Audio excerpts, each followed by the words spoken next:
Hello, everyone. My name is Thomas Haggerty, and I'm here to help you all understand the uh, whole deal with head injuries in sports and how they can be.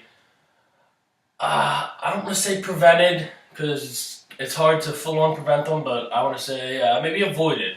Let's use that word. How can these head injuries be avoided?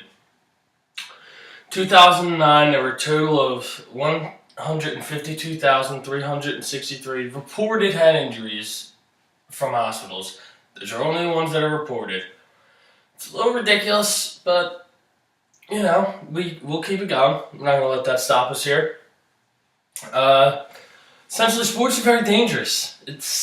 I've played them. I know many people who've played them, friends, family, everyone. They're very dangerous, and head injuries are the it's top of the line there for the injury list. They're the most important ones, and they're getting a lot of heat. So honestly, I believe coaches, parents, and players have to be much more educated than they currently are if we want to, somewhat figure this whole situation out and kind of prevent these things or avoid them. Let me say that. Now I've given you a bit of a preview. Let's get this thing going. All right. As I stated before, 2009, the Journal of Neurological Surgeons recorded there were a total of 152,363 reported head injuries to hospitals.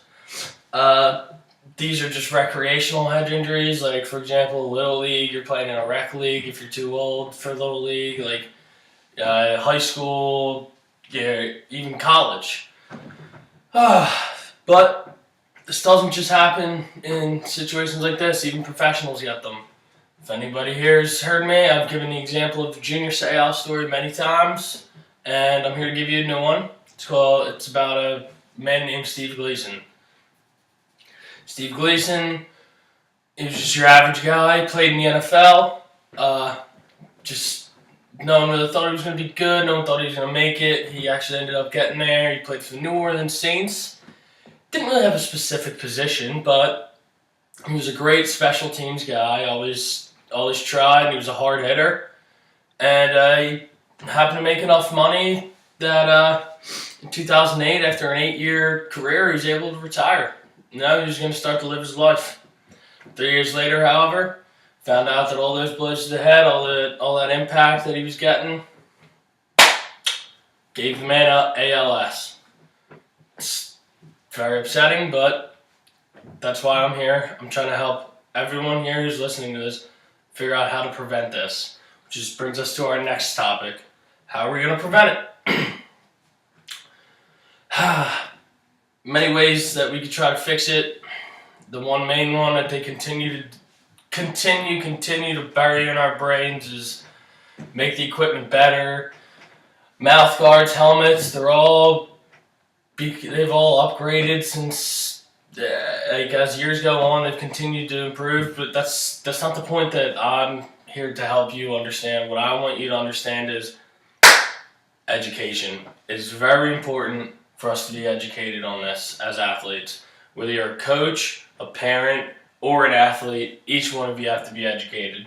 So, for example, recent years, athletes have shown us viewers, or even us playing, that evolution is a thing. Athletes are getting bigger, stronger, faster, and this is going to cause head injuries. What we have to do is become educated.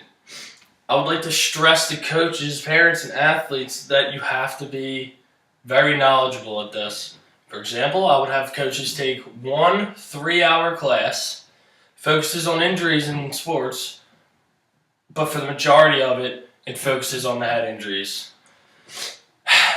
The reason I say that is because you can break a bone, it can get fixed. There's very few times where you tear a tendon or you break a bone where it actually can't get fixed. However, you do something to your head, that's your head. That's no joke. So, this right here is what makes all of this work. And that's kind of what I'm here to stress. If we figure out how to somewhat prevent or avoid these, it can help us out in the long run a lot. And along with the coaches taking a 3-hour class, I also believe that parents and the athlete who's playing the sport has to take a class before the season starts, and if they don't, they do not get to play in the sport. You only have to do it once. By all means, you can choose whenever you want to do it, but before you officially go, suit up and play in a game, you have to watch this, and so does your parent. Okay, now since I'm giving you the change, let me help you understand it. I'm going to try to explain it a little bit more. All right, since everybody in the sport will be educated, it'll be very good because if something were to happen on the field, not only the coaches but also the parents in stands and even the players on the bench will know what is going on and have an idea like how to treat it. For example, if the coach isn't looking, he's looking this way, and meanwhile little Jimmy over there takes a blow to the head, and the coach doesn't see it. It's good that the outside parents can come up and be like, "Hey, coach, Jimmy just took this blow to the head. He doesn't look too hot. Let's get him out." And then they get him out of there immediately. It's a lot better than nobody being educated, everyone just assuming, "Oh, Jimmy's got a helmet on his head because he's playing football. Oh, he's got a helmet on his head. He'll be fine." No, it's better to be educated on this to avoid, because you throw him in again after the head injury. That's not good. That is not good at all, especially for young kids as well. It's not good. Also, I hate to say it, but my father was a coach. I've had plenty of coaches in my entire career. Coaches want to win just as bad as the kids. If a coach can, turn his head, act like he didn't see something, and put a kid right back in the game, which is understandable. I understand the drive, the will to win kind of thing, but now if we implemented that where every person had to be educated, then that people wouldn't let it happen. That's just I don't want to be rude and I don't want to be blunt, but people just won't let it happen. So that's pretty important as well. Now, this is the most important step that I'm going to explain to you here. I've given you all of the information, I've given you how we're going to fix it, and I've even given you an example to understand how it's going to happen.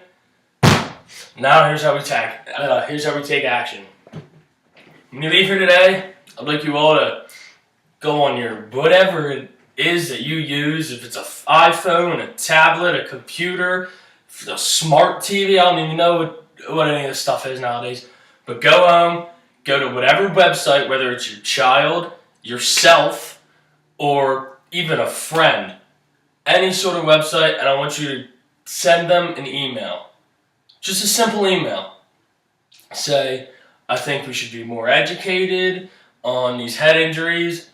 I think it'd be a good idea for coaches to take the class." Even if you stress the coaches part more than the parents and the kids, I believe and I think that they'll actually listen. Because if coaches take a class, coaches become more educated. Coaches become more educated, players become more educated, players become more educated, parents become more educated. It's a good chain, and it's a good thing to do. Gosh. Now that I've given you this whole thing, let's wrap this up. To conclude, sports are very dangerous. Head injuries are right there at the top of that list. And education is key for coaches, players, and parents. Every single one of them, education is key.